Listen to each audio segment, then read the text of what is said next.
ಅಲ್ಲ, ನಿನ್ನೆ ಮೊನ್ನೆ ಮಾಡಿದ ಹಳಸಿದ ಅಡಿಗೆ ಉಂಡ್ರೆ ಹೊಟ್ಟೆ ಕೆಡ್ತೈತೆ ಅಂತ ನಮಗೆ ಗೊತ್ತೈತೆ ಇಲ್ಲ? ನಿನ್ನೆ ಮೊನ್ನೆ ಮಾಡಿದ ಹಳಸಿದ ಅಡಿಗೆ ಉಂಡ್ರೆ ಹೊಟ್ಟೆ ಕೆಡ್ತೈತಿ, ನಿನ್ನೆ ಮೊನ್ನೆ ಆಡಿದ ಮಾತು ತಲೆಯಾಗಿ ಇಟ್ಕೊಂಡ್ರೆ ತಲೆನೂ ಕೆಡ್ತೈತೆ ಅಂತ ಗೊತ್ತಿರ್ಬೇಕು ಮನುಷ್ಯಾಗ. ಇದನ್ನ ಕಲಿಯೋದು ಜೀವನದೊಳಗೆ ಅಷ್ಟೆ. ಒಬ್ಬ ರೈತ ಅದಾನ, ಹೆಂಗೆ ದುಡಿಬೇಕು ಹೊಲದಾಗ ಅಂದ್ರೆ ಭೂಮಿ ತಾಯಿ ಅಂತಿರ್ಬೇಕೇನಪ್ಪ, ಎಷ್ಟು ದುಡಿತೆ ನಾನಾ ದಣದೀನಿ, ನೀನ ವಿಶ್ರಾಂತಿ ತಗೋ ಹೋಗಂತ ಭೂಮಿ ತಾಯಿ ಅಂತಿರ್ಬೇಕು. ಹಂಗೆ ಮಸ್ತ್ ದುಡಿಯೋದು ಹೊಲದಾಗ ಅಷ್ಟೆ. ಮಸ್ತ್ ಉಣ್ಣೋದು, ಮಸ್ತ್ ನಿದ್ದೆ ಮಾಡೋದು, ಮಸ್ತ್ ವ್ಯವಹಾರ ಮಾಡೋದು, ಮಸ್ತ್ ಇರ್ಬೇಕು, ಶಿಸ್ತಿರ್ಬೇಕು, ಸುಸ್ತಿರ್ಬಾರ್ದು ಅಷ್ಟೆ. ಇದನ್ನ ಕಲಿಯುವುದು ಮನುಷ್ಯ ಜೀವ. ಒಂದು ಸಂಸಾರ ಅಂದ ಮೇಲೆ ಒಂದು ಸ್ವಲ್ಪ ಹೆಚ್ಚು ಕಡಿಮೆ ಪ್ರಪಂಚ ಇರುವುದಲ್ಲ. ಏನು ಮನಿ ಜಗಳ ತಂದು ಬಜಾರಕ್ಕೆ ನಿಂತರೆ ಹೆಂಗೆ ನಡೀತೈತೆ ಹೇಳಿ. ಮೊದಲು ಹೊಸದಾಗಿ ಈ ಕನ್ಯಾ ಫಿಕ್ಸ್ ಆಗಿರ್ತೈತಿ ನೋಡ್ರಿ, ಫಿಕ್ಸ್ ಆಗಿತ್ತು. ಇವ ಫೋನ್ ಹಚ್ತಿದ್ ನಾನು, ಅಕ್ಕಿ ಒಟ್ಟ ಫೋನ್ ಎತ್ತಿದ್ದಿಲ್ಲ. ಇವನು ಫೋನ್ ಎತ್ತಲಾರ್ದಕ್ಕೆ ಜಗಳ ಆಡ್ತಿದ್ನಂತೆ. ನೀವು ಮಾತಾಡೋದ ಇಲ್ಲ ನನ್ನ ಕೂಡ, ನೀವು ಮಾತಾಡೋದ ಇಲ್ಲ ನನ್ನ ಕೂಡ.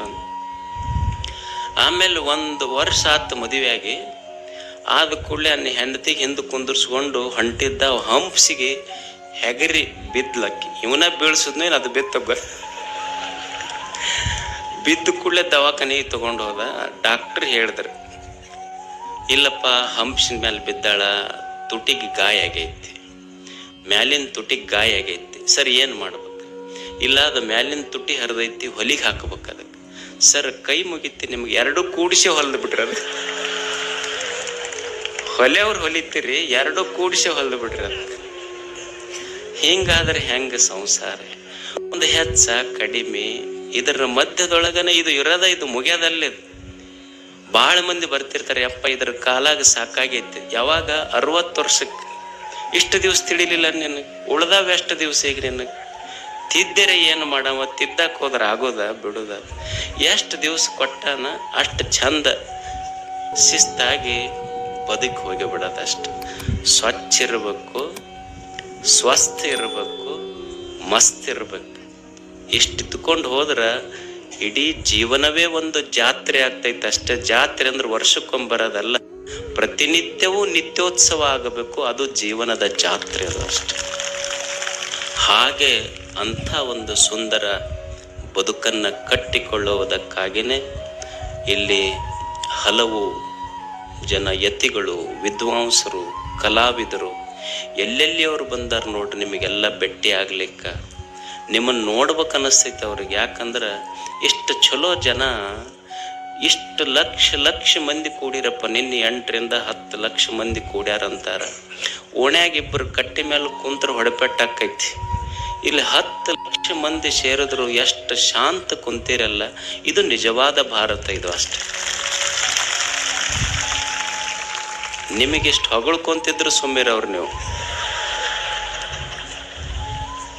ಬಸವಣ್ಣವ್ರು ಅಂತಾರ, ಇಷ್ಟು ಹೊತ್ತಾದರೂ ನೀವು ನೋಡಿ ಅಜ್ಜನ 2 ಮಾತು ಕೇಳಬೇಕಂತ ಕುಂತಿರಲ್ಲ.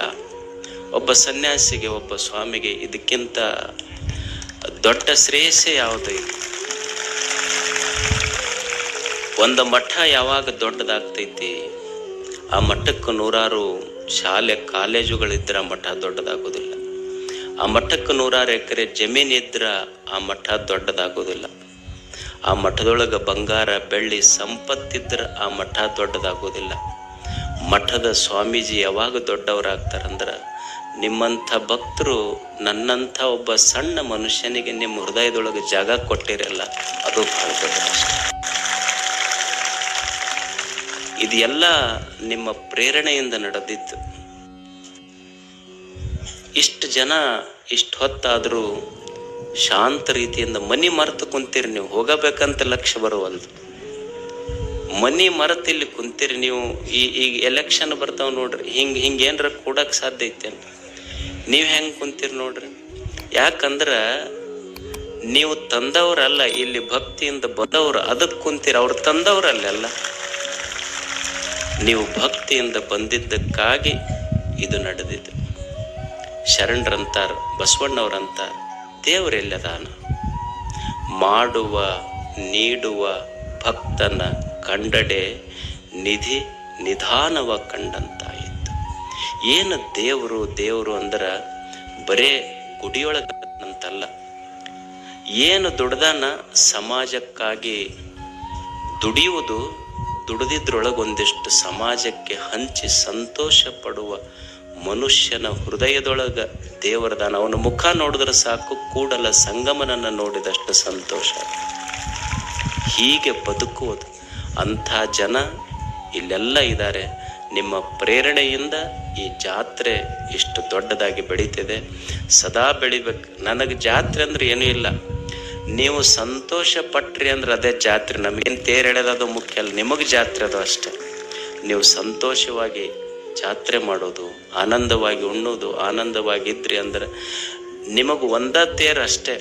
ನೀವು ಸಂತೋಷವಾಗಿದ್ರಿ ಅಂದ್ರೆ ನಿಮ್ಮ ಮುಖದೊಳಗೆ ಲಕ್ಷ ಲಕ್ಷ ತೇರುಗಳು ನನಗೆ ಕಾಣುತ್ತವಷ್ಟೆ.